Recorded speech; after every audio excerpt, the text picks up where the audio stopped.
Even my birth certificate says doon sa likod may nakalagay na illegitimate child. Dad, I just like you. Gusto ko rin magkaroon ako ng sarili kong pamilya. Why don't you give me some slack? Makapag-impon man lang ako. Hindi yung unang sweldo ko, mapupunta agad sa responsibilidad sa bahay. Lumaki ako na walang gabay ng isang father. Oo.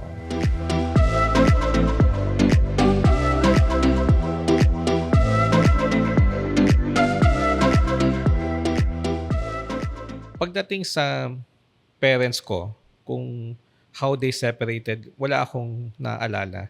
Perhaps yung sister ko mas nakakatanda. So I didn't even know at that time na second family kami. Kasi hanggat sa nakilala ko na yung mga half brother, half sisters ko. Pagka niyayaya kami ng dad ko na to join them, papasundo niya kami, tas kakain sa labas, ganyan. So, although me being young at that age, parang hindi pa ako ganun ka curious. Hindi ko rin alam kung ano rin yung norm. So, I just went with the flow. Kasi during that time then very supportive naman yung mother side, yung lola ko doon, pati mga auntie, uncle. So, napupunuan nila yung pagmamahal na parang ganun. So, na-oblivious pa ako sa nangyayari. So, even my birth certificate says doon sa likod doon may nakalagay na illegitimate child. Actually, nagwo-work na ako at saka lang medyo nag-sink in sa akin yun na yung illegitimate child ako. So, maraming mga bagay na para sa akin, growing up, even grade school, hindi ko pa nararamdaman regarding yung, wala kang tatay, ganyan. Yes, alam ko he's there. Alam ko pag tatawag ako, sasagot naman siya. Pero hindi naman yung disenyo ba. Naramdaman ko na lang yon during high school. Siyempre, pagka may mga matutulog ako sa bahay ng kaklase, tapos nandyan yung tatay, ganyan. Doon na nagsisink in sa akin na, wala pala akong father. So medyo hinahanap ko na yon na parang buti pa sila, ganyan. So when they would also share their story about yung bonding nila, ganun. So, I'm just quiet lang. Pero yung parang loneliness, further na siya, mas lumalalim na siya. Dahil nga, lumaki ako na walang gabay ng isang father. Oo. How about your relationship with how many siblings do you have, if I may ask? Sa first family, 3 po sila. So, pagdating naman sa amin, 2 lang kami. So it's, you and Casey. Yes. Yes, Casey is your older sister. Yeah, older sister. Did she ever mention to you? Did she ever try to explain to you? Was there ever a conversation na, it's just mom who's raising us, so you have to be more, respectful, ganyan? Or when you said na nung bata ka pa, wala ka pang masyadong, hindi pa masyadong sumasagi sa isip mo, no? Yung ganyang question na bakit wala akong tatay, bakit nanay lang. What was the role of your sister then at that time? Yung sister ko, since same school kami, siya yung takbuhan ko pagka nabubuli. So, siya yung sumbungan ko. Akit ako sa upper floor, nandun kasi yung classroom niya, gano'n. So, ang naalala ko sa sinabi niya is, kumbaga, she treated me naman na parang hindi niya sinabi sa akin, ako yung nakakatanda sa'yo. Never yun Kaya yung lumaki ako, parang tingin ko sa kanya parang magka-age kami. Parang ganon. Pero alam ko yung respeto ko sa kanya. Pagka may kailangan, siya masasandalan ko. So, yung sinabi niya sa akin dati na naaalala niya, yung nag-aaway pa yung mom and dad ko, na witness niya. So, I never get to witness yun. Kasi yung lumipat ng bahay, basta may pictures ako galing dun sa isang lumang bahay na parang 2-year-old siguro ako nun. Tapos, wala akong naalala doon.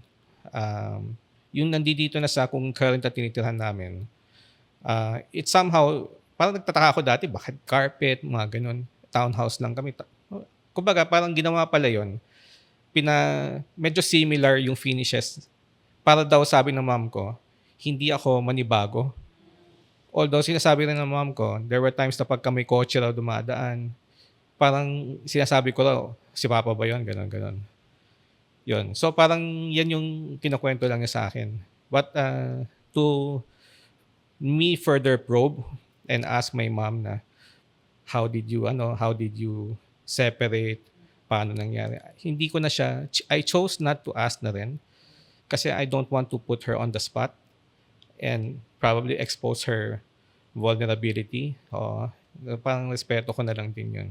So whatever na yung mga questions ko, sinarili ko na lang siya na kasi lalaki, 'di ba? Parang kaya natin 'to, gano'n, gano'n. 'Yun. So not even your friends knew about it. Yung I mga good guess friends mo, barkada mo, I guess they knew somehow. They never asked me then. and they never treated you So differently. hindi naman. So naalala ko kasi pagka graduation, grade 6, fourth year. So syempre mom ko nandun, yung lola ko. So hindi ko rin hinahanap na bakit wala yung dad ko, ganun. Probably siguro dahil nga napupunuan in a way na parang hindi ko siya hinahanap. Na alam ko busy siya, ganun, pero yun, alam ko rin yun, I realize na may iba siyang pamilya and parang alam ko where I stand. Yun. Did you ever feel any anger towards your dad and the first family? Kasi when you're a guy, I don't know kay Pastor Danny.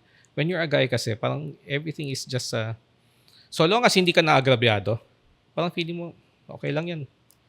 I don't want to be more involved sa mga kung may issues man. So ako, nagkaroon lang sa akin ng anger na hindi ko alam was when I was already graduating This is high sa school or college? college. So my dad was asking me, kailan ka magka-graduate? Ganon. Ako naman, happily sinasabi ko na ganito, ito na yung year magka-graduate ako. Akala ko, tutulungan niya ako maghanap ng trabaho o i-refer niya ako, parang ganun. Yung pala, when I found out the reason why he was asking was, ititigil na niya yung monthly na sustento sa pamilya. Tapos doon nag-ano sa akin na talagang lumabas na yung yung anger ko nun. I remember over the phone telling him na, Dad, I just like you, gusto ko rin magkaroon ako ng sarili kong pamilya. Why don't you give me some slack? Makapag-impon man lang ako. Hindi yung unang sweldo ko, mapupunta agad sa responsibilidad sa bahay. Sabi kong ganun. Tsaka hindi naman namin to ginusto eh. So lumabas yung pagka-entitled ko. Hindi naman namin to ginusto. Sabi ko, kung meron ka mang pagkukulang, kahit sabihin mo hindi sa akin, kay mami na lang. Ginanon ko. Tapos after that, binagsakan ko yung telepono.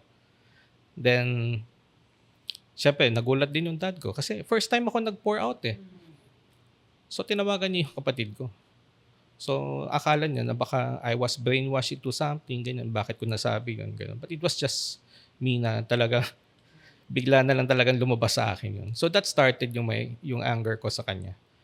Yun. Hanggat sa dumating yung time ng 2003, I was already work on my second employment sa isang Christian na employer. Doon pinaramdam sa akin na maybe you should learn how to forgive. Kasi tatay mo siya. Ano man yung naging desisyon niya, it's his right. Ano man gawin niya sa pera niya, it's his right. Di ba? Parang ganon. Kasi kasi may isang instance na kinuwento ng sister ko. We have an old car na. It was 1976 model. 1997 to. Naalala ko pa. So, nang lambing siya sa dad ko, baka pwedeng makabili man lang makapag-provide ng second hand.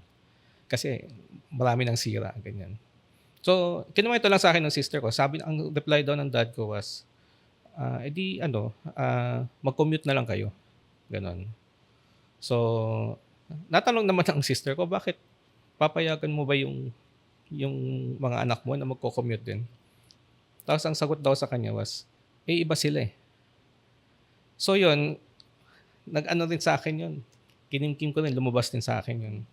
So, kaya lalong nag-compound yung anger ko sa yung resentment ko towards my dad.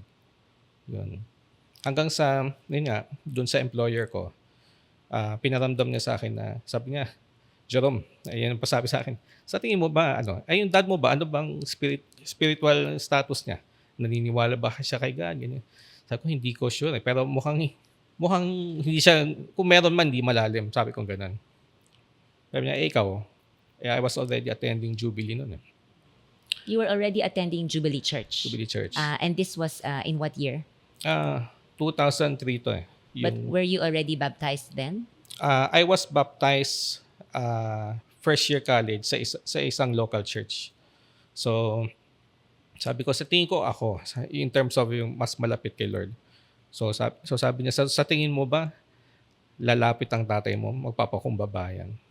So sabi niya, regardless of kung ano ang ginawa niya, ano man ang naging desisyon niya, since ikaw mas malapit sa Diyos, ikaw ang magpakumbabang lumapit.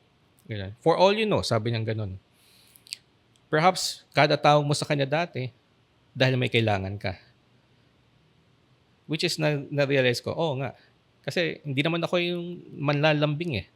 Pag may kailangan ka talaga, tatawag ganun. So, ganun din siguro naramdaman ng tatay mo. Na pag may kailangan ka lang, tsaka ka lang Saka ka lang tumatawag. lumalapit sa Oo. kanya. So, sabi niya ganito. Ito yung pinaka naging ano dyan, eh. Na pivotal. Sinuggest niya. Kasi my dad nun was a franchisee ng isang Food chain ba? ng food chain. Oo. Pero sabi niya, pag naibigay ko na yung sweldo mo, tawagan mo, yayain mo, ikaw mag-treat sa kanya. Pero wag mo siya i-treat doon. I-treat mo doon sa kakompetensya. Sabi niya ganun. Sabi niya, pag ikaw nag-treat, as a dad, sabi niya, hindi ko man sabihin sa'yo, hindi ko na-express sa'yo. Pero may 5% chance mapapaisip yan. Parang may kakaiba dito sa anak ko. So which, ginawa ko yun. Pero hindi doon sa ibang restaurant naman. Pero yung mga budget meal din, niyaya ako ganun. So that time, yung nag-CR siya, binayad ko na. Hindi naman ganun kalakihan yun.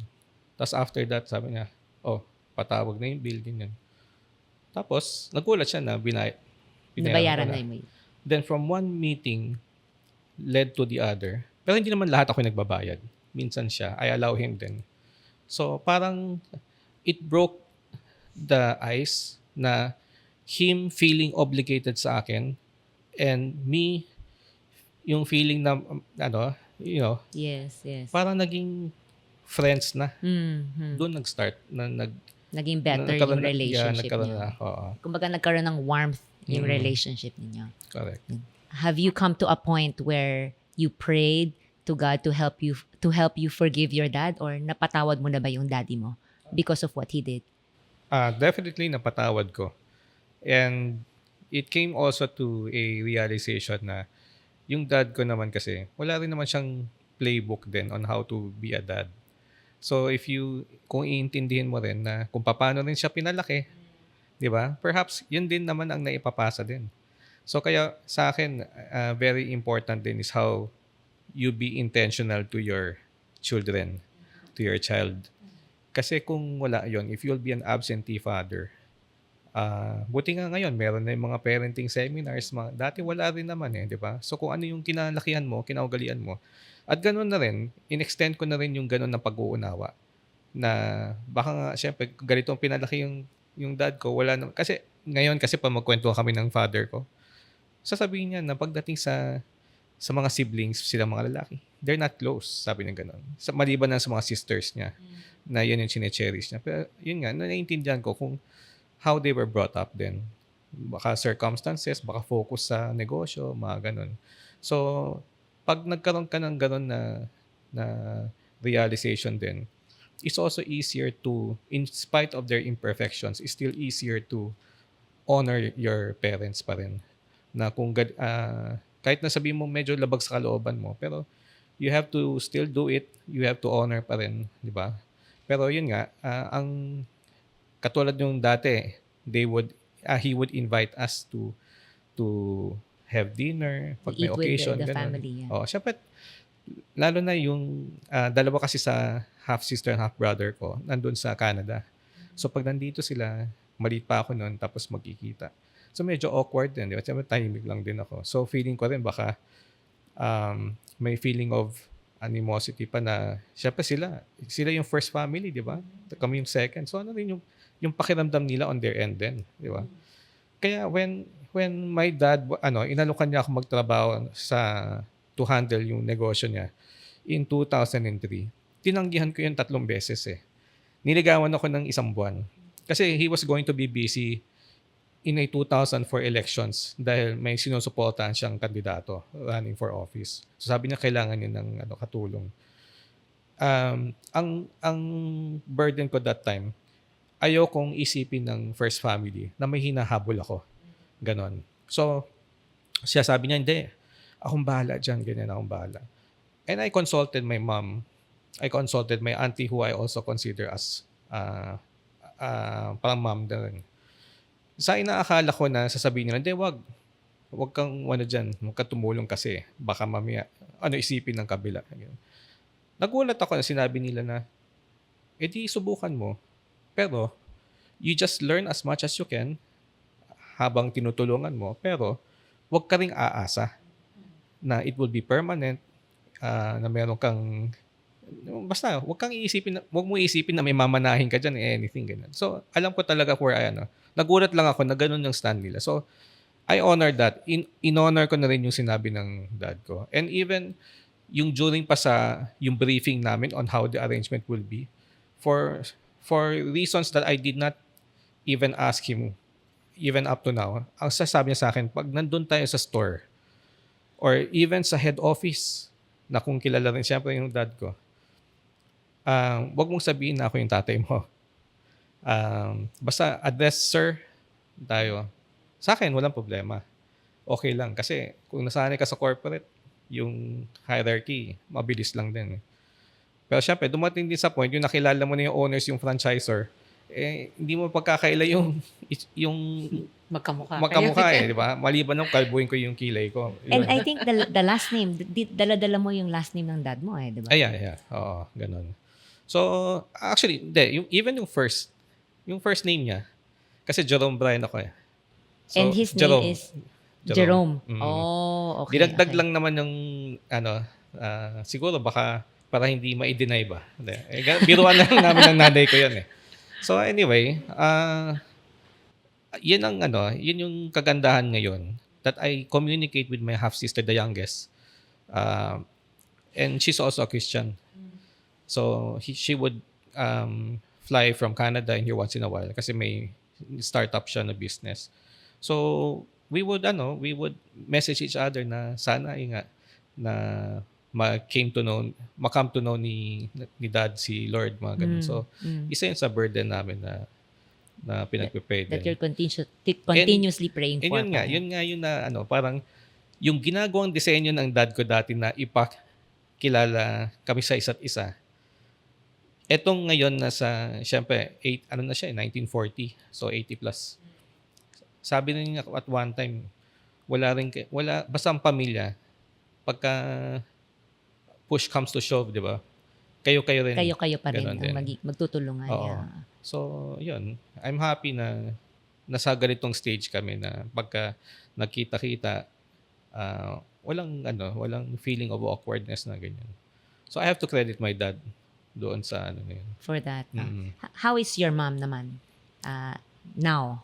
Mom ko, pagka dati nagkasakit ako or minsan yung dad ko kakamustahin niya, sabihin sa akin, kamusta mama mo, ganyan. Pagka may opportunity, let's have lunch together, ganun.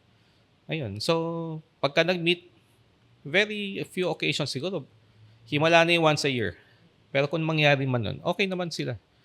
And credit to my mom naman, hindi niya ako tinuruan na magtanim ng sama ng loob sa dad ko. Yan, kaya again, like Pastor Danny said na he has high admiration for single mom. Ako ganun din kay Ate Tam. Oo. God is merciful. Pero isang na-realize ko rin, kaya ko sobrang binavalue rin yung wife ko.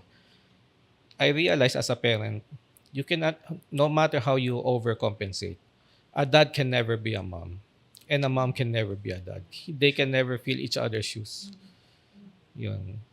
Thank you for joining us today in our discussion. I hope we were able to enlighten you with some of the issues you are currently facing.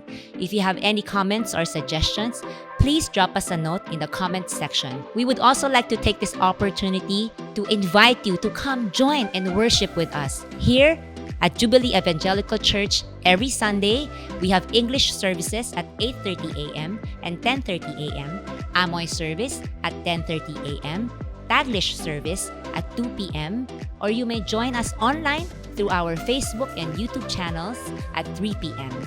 You may also check our website at jec.com.ph for more details. We hope to see you again in our next episode here at Common Ground. Thank you, and may God bless us all.